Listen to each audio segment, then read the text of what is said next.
Next दोस्तों शुरुआत करते हैं आज के इस वीडियो को। स्वागत करता हूं हम सभी का इस चैनल पे।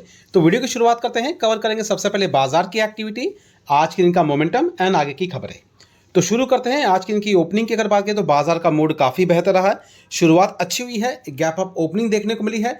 और रही बात ओपनिंग के साथ साथ अगर हम क्लोजिंग को कंपेयर करें तो कह सकते हैं मोमेंटम ठीक ठाक है, जहां लगभग ऑलमोस्ट 170 पॉइंट्स के करीब करीब की तेजी रही है।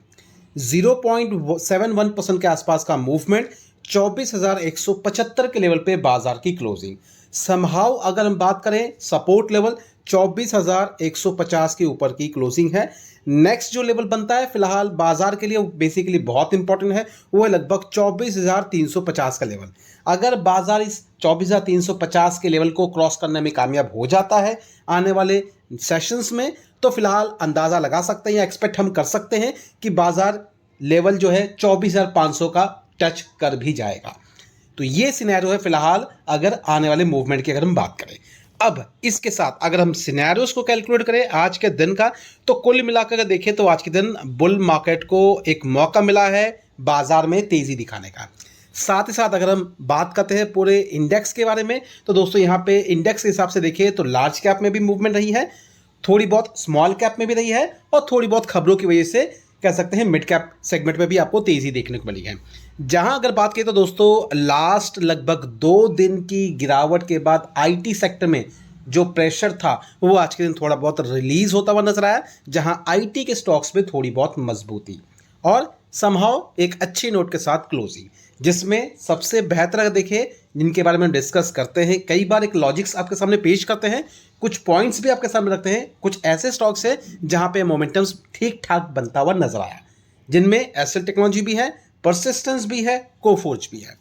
अब रही बात अगर हम बजाज फिनसर्व की बात करें, जैसा हमने डिस्कस पहले भी किया था कि आने वाले हफ्ते में जो कि आज के दिन की अगर हम बात करें, यहाँ पे सबसे इंपॉर्टेंट है फाइनेंस सेक्टर। फाइनेंस बोल लीजिए, एनबीएफसी बोल लीजिए या प्योर बैंकिंग बोल लीजिए। तो यहाँ पे अगर हम देखें तो बजाज फिनसर्व जैसे पोजीशंस में भी ठीक ठाक मोमेंटम पकड़ बनी रही है बाजार के लिए। तो ये चीज़ें हैं। और यहाँ पे सबसे बड़ा अगर हम श्रेय दें या फिर रीज़न अगर बोले तो अगर कहेंगे तो ऑयल के प्राइजेस में गिरावट। तो ऑयल के प्राइजेस में जो गिरावट हमें देखने को मिली है, जिसके वजह से बाजार में थोड़ी बहुत स्ट्रेंथ देखने को मिली है। और अगर इस ऑयल के प्राइजेस की अगर हम बात करें तो यहाँ संकेत जो है इंटरनेशनल मार्केट से देखने को मिल रहे हैं, जिसमें सबसे बड़ा इंडिकेशन है वो है Iran versus US and Israel.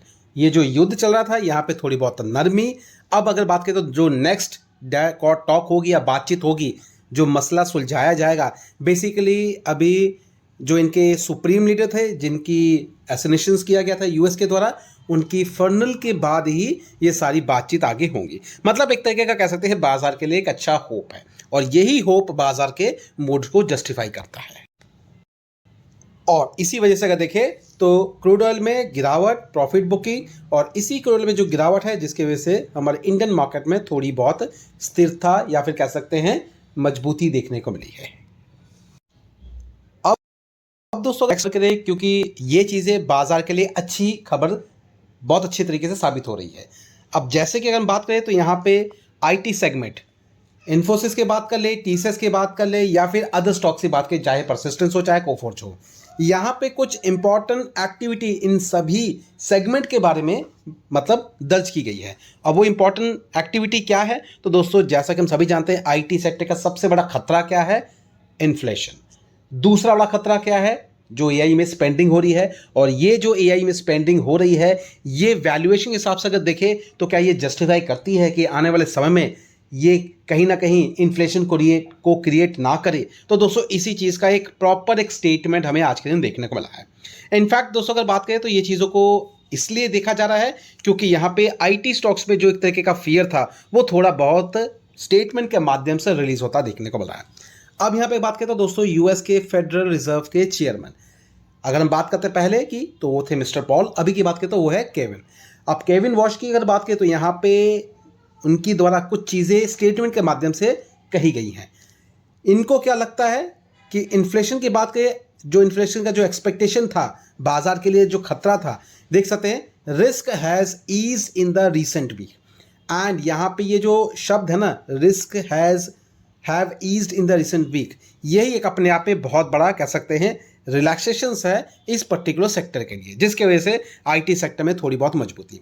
साथ साथ दोस्तों सेंट्रल बैंक की बात करें तो 2% इन्फ्लेशन का टारगेट रखा गया है and disappoint anyone expecting a looser monetary policy stance. तो ये तो दोस्तों बात की बात है, लेकिन हाँ इतना कहा जा सकता है कि फिलहाल जो उनके फेड के चेयरमैन हैं उनके द्वारा अगर इस तरीके की स्टेटमेंट दी गई है तो कहीं ना कहीं बाजार का मूड यहाँ पे तो बेहतर है ही, आज के दिन में हमने देख भी लिया है और समहाउ इसका असर जो है आज के दिन यूएस मार्केट में भी दिख जाएगा ज़रूर। हालांकि यूएस मार्केट की ओपनिंग होने में भी आधा घंटा ज़रूर है, लेकिन अगर हम मोस्ट प्रोबेबली चांसेस को करके कैलकुलेट करके चीज़ों को देखें तो चांसेस बहुत हद तक ज़्यादा है कि बाजार में मूवमेंट आए। अब आगे बढ़ते हैं, बात करते हैं नेक्स्ट पोजीशंस को लेके। तो यहाँ पे अगर हम बात करें तो डिफेंस सेक्टर को लेके है, जहाँ पे बाजार में उत्सुकता है डिफेंस सेगमेंट को लेके। अगर इसके रीज़न की चीज़ों को फाइंड आउट करें तो रिसेंटली जो स्टेटमेंट आया है इंडिया एंड जर्मनी का जो रिलेशन है या फिर कह सकते हैं बिजनेस एक्टिविटी है, जो टाई अप्स हुए हैं, जिसके कारण कह सकते हैं ये चीज़ें संभव है। इसके बाद अगर देखें तो आज के दिन हमने ये भी देखा है कि बाजार में डिफेंस सेक्टर्स को लेकर कुछ खबरें हैं, साथ साथ स्टॉक्स में भी मूवमेंट रही है, पॉजिटिव मोमेंटम्स रहा है और आने वाले समय में ये चीज़ें और आगे कंटिन्यू रहेंगी। हालांकि एक्सपर्ट के हिसाब से अगर चीज़ें देखें तो डिफेंस सेक्टर को लेके अभी और भी ज़्यादा बेहतर चीज़ें देखने को मिलेंगी।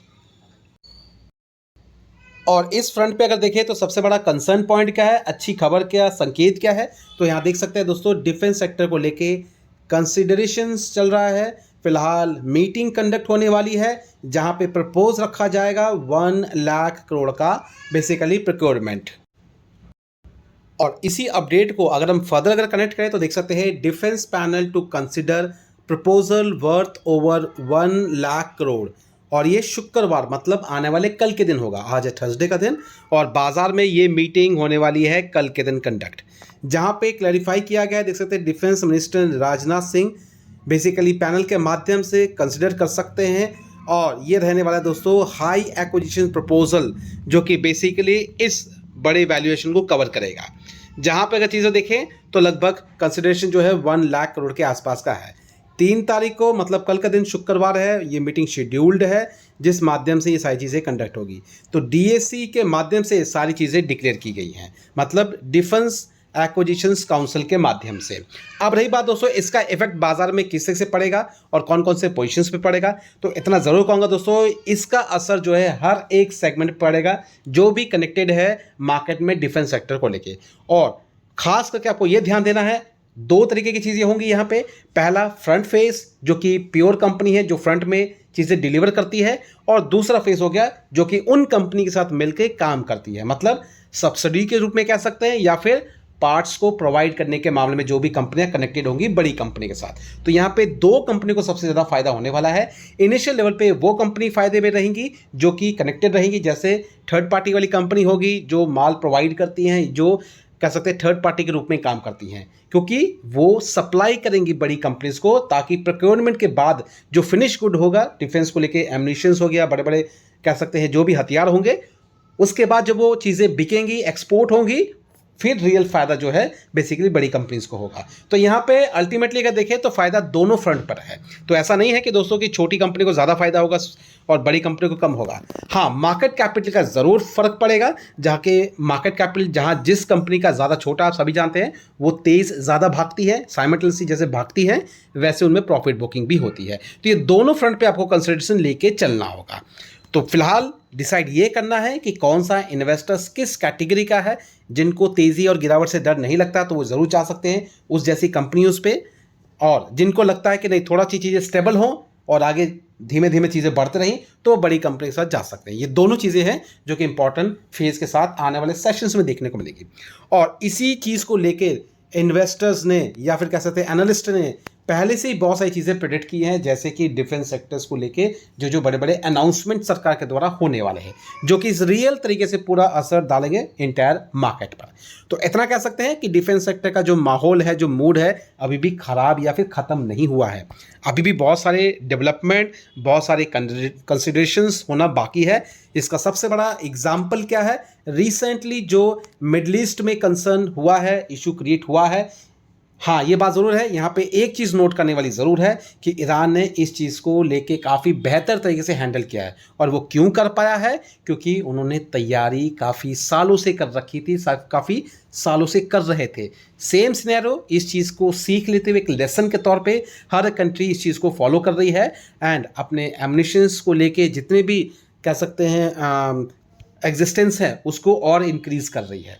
जितने भी उनके पास स्टॉक है उसको और इंक्रीज़ कर रही है। ऐसा ना हो कि कल के दिन किसी भी कंट्री पे कुछ इश्यूज क्रिएट हो, वो फिर जाके अपनी प्रोक्योरमेंट चालू करे। इससे क्या होगा? इससे वो कंट्री की जो कह सकते हैं डिग्निटी है वो खतरे में भी पड़ सकती है। तो इस तरीके की एक्सप्लेनेशन जो मैंने आपको दी है, ये एक सिंपल सा रीज़न है कि डिफेंस सेक्टर क्यों अब और तेज़ भागेगा, जबकि लड़ाई खत्म भी होगी उसके बावजूद भी। अगर लड़ाई पूरी तरह से खत्म नहीं भी होती है तब भी डिफेंस सेक्टर में मूवमेंट रहेगी। रीज़न यही एक रीज़न है।